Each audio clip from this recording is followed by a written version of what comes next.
네, 청장님. 예.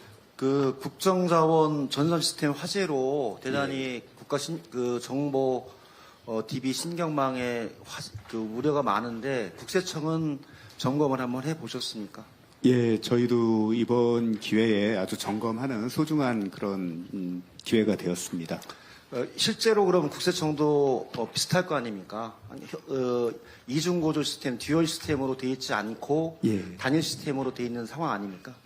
저희는 이제 광주 센터에 메인 서버가 있고요. 이제 대전 센터에는 4층에 백업 그 센터가 있습니다. 근데 이 메인 서버에 대한 백업률이 높지가 않아서 그 부분은 향후 어떤 좀 그렇죠. 보완이 좀 필요한 것 같습니다. 저는 이번 과정이 국정자원 전산 시스템의 화제는 국가정보신경망에 대단한 그 문제가 발생됐기 때문에 모든 부처가 그것을 가장 빠른 시기에 복구하고 또 이중구조를 통해서 어떤 위험 속에서도 대응할 수 있는 그런 게 필요할 것 같습니다. 국세청도 이번엔 피해가 없었지만 관련한 사안들을 관심을 갖고 진행했으면 좋겠습니다. 네, 그렇게 하겠습니다. 네, 두 번째는 PPT를 보면 우리 사회 부의 대물림에 대한 청년 주거 불평등이 아주 가면 갈수록 강화되고 그러면서 영끌,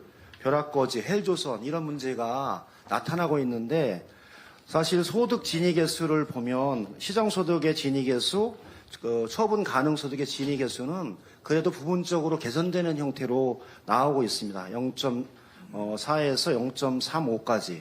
그런데 순자산 진위 개수의 추이는 0.0612로 상당히 높아지는 추세예요. 한마디로 소득에 있어서는 불평등 지수가 부분적으로 개선되고 있는데 전체 순자산 진위 개수는 불평등 지수가 높아지면서 젊은 층의 불평등과 이런 문제들이 강화된다는 것을 보여주고 있는 겁니다. 그런데 가장 크게 순자산에 미치는 부분들이 부동산 가치 변화가 자산 불평등에 가장 큰 영향을 주고 있어요. 이 통계를 보면 부동산이 전체 유형별 자산 보유의 71%를 포함하고 있고 금융자산은 23%예요. 결론은 부동산 자산에서의 변동이 전체 자산의 대물림과 불평등의 가장 큰 원인을 제공하고 있다. 그래서 이 문제에 대한 대책을 세우지 않으면 우리 사회의 불평등 문제를 해결할 수 없고 이런 불평등의 요소 속에서 불법 증여, 상속, 여기에 탈세 등 그를 통한 자산의 대물림과 자산의 물림에 의한 불평등 구조를 세법에서 잘 하고 그거 집행하는 국세청의 역할이 필요하다고 보고 있습니다.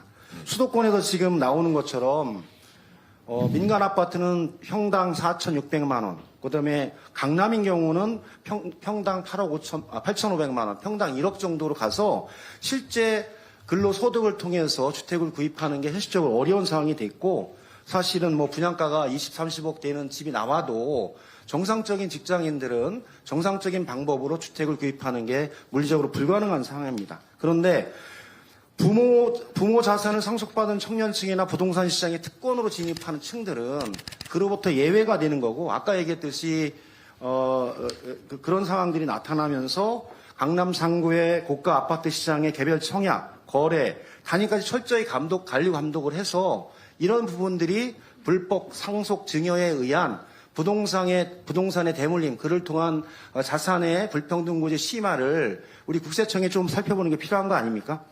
예, 그 의원님 말씀에 공감합니다. 네, 그래서 저는 이번에 부동산 대책에서도 서울 강남 지역의 거래에 대한 명확한 조사를 통해서 그것이 진정한 본인의 노력, 소득과 여러 가지 부분에 의해서 형성이 된 것인지 아니면 불법적인 증여, 상속, 여러 가지 여기 탈세를 통한 외국인의 부동산 매입으로 된 것인지에 대해서 전 전수조사를 통해서 국세청이 좀 명확하게 잘못된 불법에 대해서는 명확히 추징하는 게 필요하다고 봅니다. 좀 정확해 줄 필요가 있을 것 같습니다. 예. 네. 다음은 지금 많이 나오고 있는 외국인 주택 수요에 대해서 보면요. 여러 가지 얘기가 나오는데 외국인 아파트 취득을 보면 실제로 수도권 중심으로 계속 증가하고 있습니다.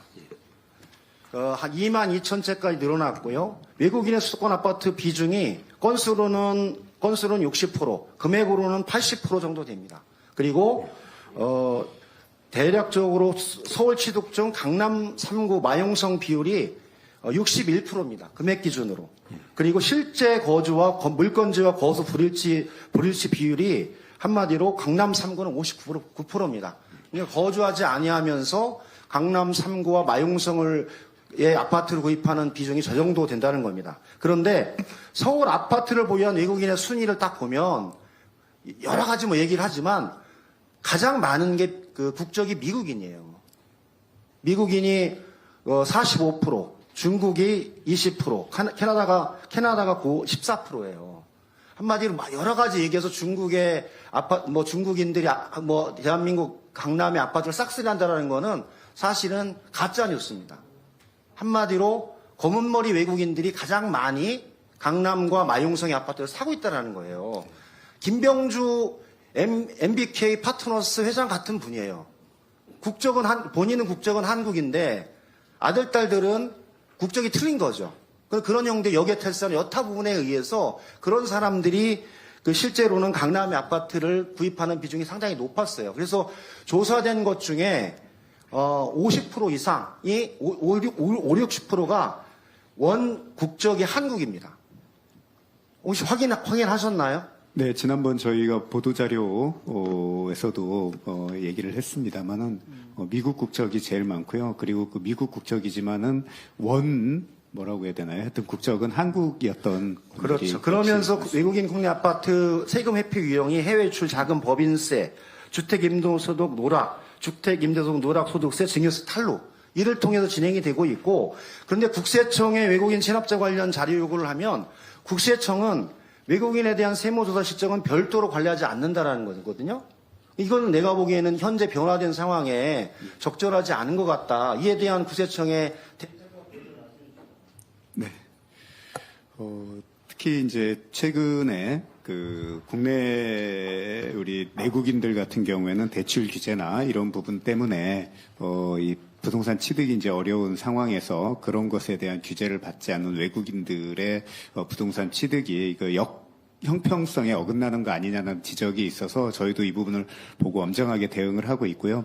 그 외에 아까 의원님이 말씀하셨던 그런 체납 관련 자료라든지 이런 부분도 외국인에 대해서 내국인과 똑같이 관리를 하도록 하겠습니다. 네, 수고하셨습니다. 다음은 국민의힘 박수영 의원님 질의해 주시기 바랍니다. 회장님, 네.